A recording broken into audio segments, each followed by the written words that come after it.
Welcome back to Movie Recaps. Today I will show you an action thriller film from 2007, titled Shooter. Spoilers ahead. Watch out and take care. In the middle of the Ethiopian desert, Sniper Sergeant Bob Lee Swagger and his spotter Corporal Donnie Fenn are on a peacekeeping mission. Once they take care of the enemy vehicle they are here for, they're ready to leave, but suddenly, a whole army of hostiles shows up that wasn't supposed to be there. As both armies open fire, Bob uses his remarkable sniper skills to kill as many enemies as possible, but bombs are starting to explode around them, so they request extraction. Unfortunately, their CIA support team completely ignores them and cuts off communication, resulting in Donnie's death when a helicopter shoots at them. Furious, Bob fires back, and after missing a few shots, he manages to hit the helicopter's propellers and make it crash. 3 years later, Bob is living as a recluse with his dog in the mountains of Wyoming. One afternoon, he's approached by Colonel Isaac Johnson, who has a mission for him, to plan the president's assassination.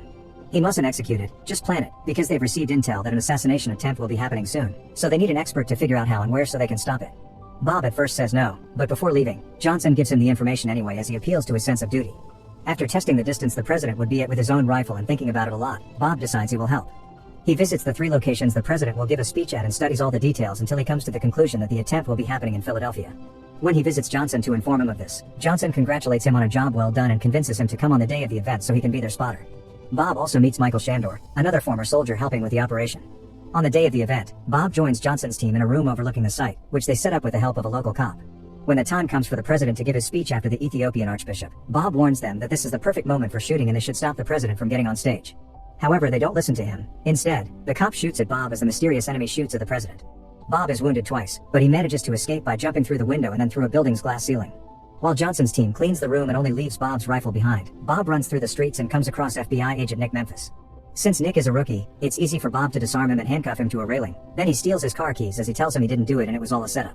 The city is quickly taken over by the police and the FBI, who even send helicopters to chase after Bob. To lose them for a while, Bob enters a car wash and while the car is cleaned, he cuts open the backseat to reach into the trunk and get a first aid kit that he uses to provisionally deal with his wounds. Afterward, he goes back to the streets, where after a long chase, Bob finds himself surrounded by cops. Seeing as he has no other choice, he drives the car in reverse and throws it in the river. A few moments later, when the FBI finds the car, it's empty. Bob has escaped by hitching a ride on a barge. He returns to land on the other side of the river and steals a truck that allows him to drive by security with no issues. Meanwhile, Bob's picture is appearing all over the news. Nick's failure is also being talked about, so his boss informs him he'll go through a review for having embarrassed the FBI. Nick remembers Bob said it was all a setup, but his boss doesn't believe him and warns him against putting that on his report. When night falls, Bob stops by a grocery store, but only enters it after cutting off its power so he can't be recognized in the darkness. Once he has what he needs, he breaks into a mechanic shop to steal a few more tools and use their bathroom. There, he uses the supplies he bought to make an improvised $4 that he injects into his arm. Back to Nick, he's been put on phone duty, and he gets a call from the grocery store clerk that thinks the man from earlier could have been Bob. Nick believes her, recognizing the things Bob bought as an old method to treat wounds, but his boss doesn't take him seriously when he tries to report it. Nick still doesn't give up though, and starts researching all the details of the incident, thinking something is amiss. He spends the night in his office without sleeping, and when his co-worker Lourdes Galindo finds him there in the morning, he tells her all the clues he's found. In return, Lourdes tells him that the cop that shot Bob has been found dead, which further confirms Nick's conspiracy theory. After disguising himself as a mechanic, Bob drives for hours until he makes it to Kentucky and goes to see Donnie's widow Sarah Fenn. They never talked since Donnie died, although Bob did write her a letter when it happened and sends her flowers every year, so Sarah remembers him. She's also seen the news and is wary to let him in, but Bob convinces her he's innocent when he tells her he'd rather let her shoot him than go back.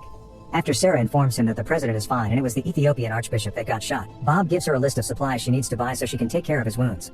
The supplies include a bunch of whipped cream cans, from which Bob inhales the nitrous oxide gas so he's passed out while Sarah stitches him up.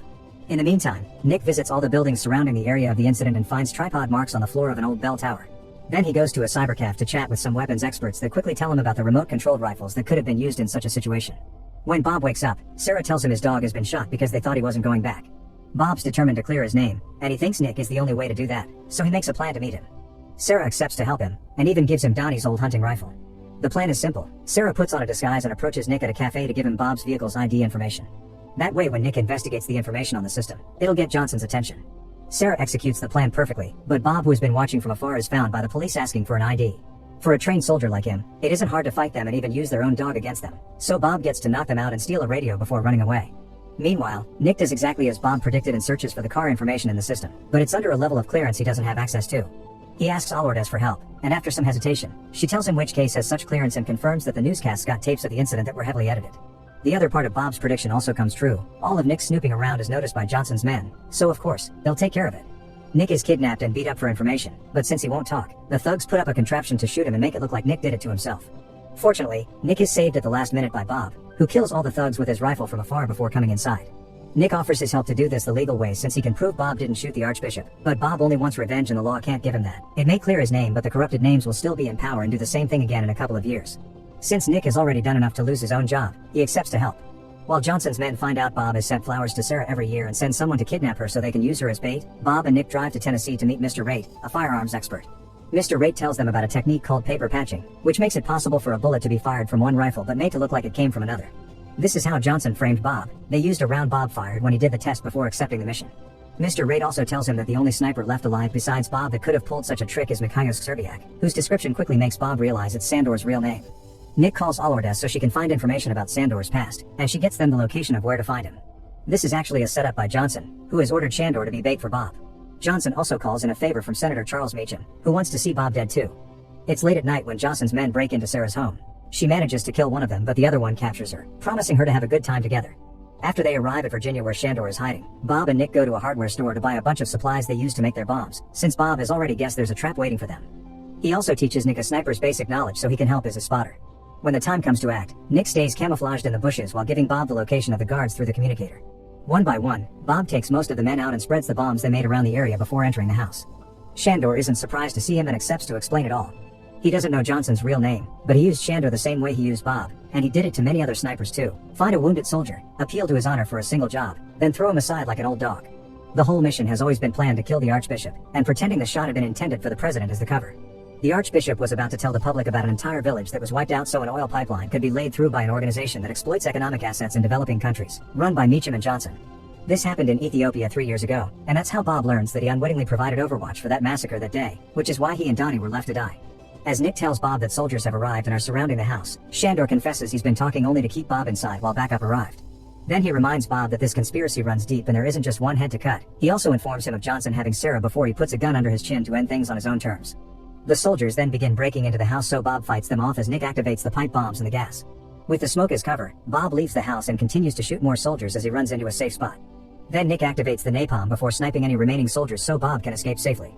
A helicopter soon arrives at the area, but after what happened in Ethiopia, this time Bob is ready for it. He and Nick run away so the helicopter can chase them, and once he flies over the right spot, Bob detonates a bomb that lights the helicopter on fire and makes it crash.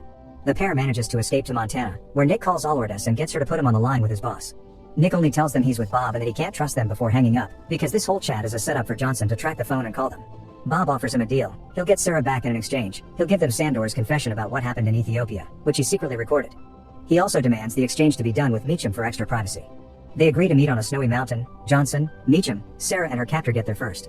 A man suddenly appears a few steps away and begins approaching them, so Johnson's hidden snipers shoot him and he falls. But this is all a trick. That man is Nick and he's wearing a piece of metal under his jacket so he's fine. He acted as bait so Bob could find Johnson's snipers and kill them, which is quickly followed by shooting the thug that is keeping Sarah. While the FBI receives a letter from Nick telling them about this encounter, Bob approaches the group to do the exchange, but first Nick makes everyone drop their weapons. Sarah takes one of those guns to shoot the thug for what he did to her, and Bob comforts her before finally talking to Meacham. It's all rather pointless though. After offering Bob a job, Meacham reminds him how deep the corruption runs in the system. Realizing how useless his recording is, Bob decides to burn it right before the FBI arrives to arrest him. A few days later, in Washington, D.C., Bob is allowed to have a private meeting with Attorney General and other FBI leaders. Nick, Sarah and Johnson are there too. Bob had requested for the rifle of his that had been found at the scene of the crime to be brought, and now he uses it to prove his innocence. Since Bob swaps all of the firing pins out of his guns whenever he leaves home, this rifle is unable to shoot correctly, and Bob demonstrates so by failing to fire at Nick.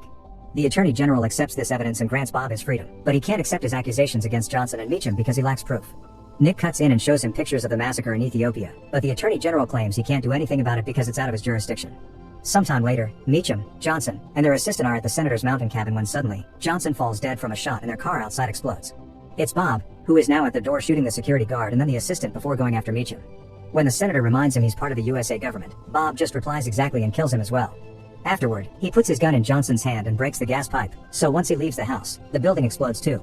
Bob eventually reaches the road where Sarah is waiting for him in a car, so they drive away to start a new life together. Make sure to subscribe and turn on notifications so you can watch more videos like this. Thanks for watching.